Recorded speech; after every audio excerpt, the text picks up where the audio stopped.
BJP panchayat সদস্যের বিরুদ্ধে স্বজন পোষণের অভিযোগ। ধূপগুড়ি ব্লক ডেভেলপমেন্ট অফিসের মহকুমা শাসককে ডেপুটেশন প্রদান ধূপগুড়ির বানভাসী এলাকার বঞ্চিত মানুষদের। গত 5ই অক্টোবরের ভয়াবহ সেই স্মৃতি এখনো যেন তিলে তিলে কামড়ে খাচ্ছে প্রাকৃতিক দুর্যোগের শিকার মানুষগুলোকে।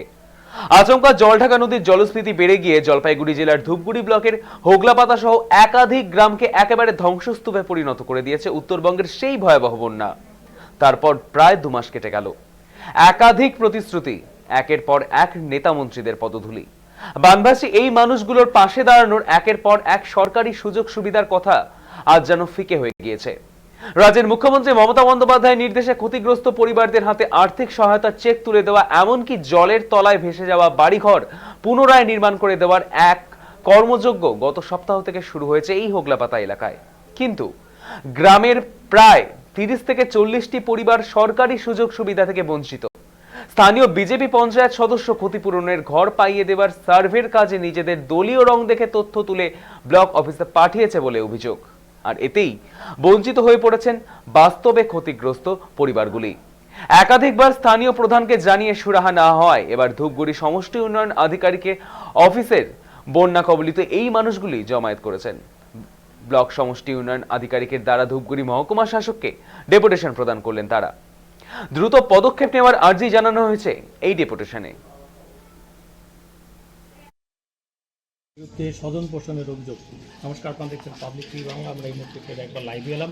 চমৎকার পঞ্চায়েতের তত্ত্বাবধানে সংলগ্ন এলাকার বেশ কিছু মানুষ যাদের লিস্টে নাম নেই, অথচ তারা গ্রাম পঞ্চায়েতের বিস্তীর্ণ এলাকায় সেখানে বন্যা পরবর্তী পরিস্থিতি চমৎকার হচ্ছে। সেখানে এই সার্ভে যে করেছে লোকাল বা অফিসার থাকবে, কিন্তু অফিসার না হয়ে পঞ্চায়েত বা একজনকে নিয়ে এভাবে ছবি তোলার, এটা তো এখানে কি রাজনীতির কোনো রং রয়েছে? এটা তো আমরা এটা আমরা বলতে পারছি না, কিন্তু আমাদের পার্টি বিজেপি পঞ্চায়েত ও নিজে করছে সার্ভেটা। কি নাম? পঞ্চায়েতের বাড়িতে 2-4টা আছে। কি নাম পঞ্চায়েতের? পঞ্চায়েতের রজত রায়। আচ্ছা, ওনার নিজের নামেই কয়টা ঘর পেয়েছে? 4টা ঘর পেয়েছে।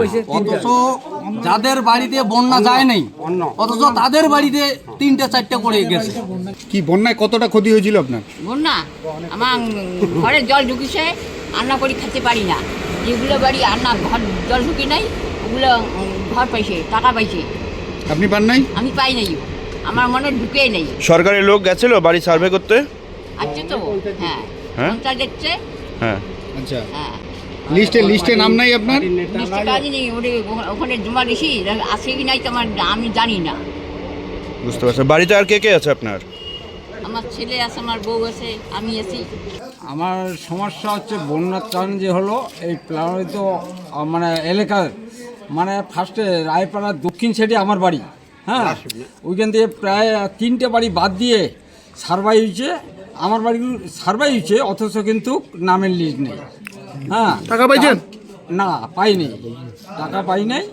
তবে আমার বাড়ির উত্তর পাশ থেকে টোটাল 10টা বাড়ির টাকা পাইছে।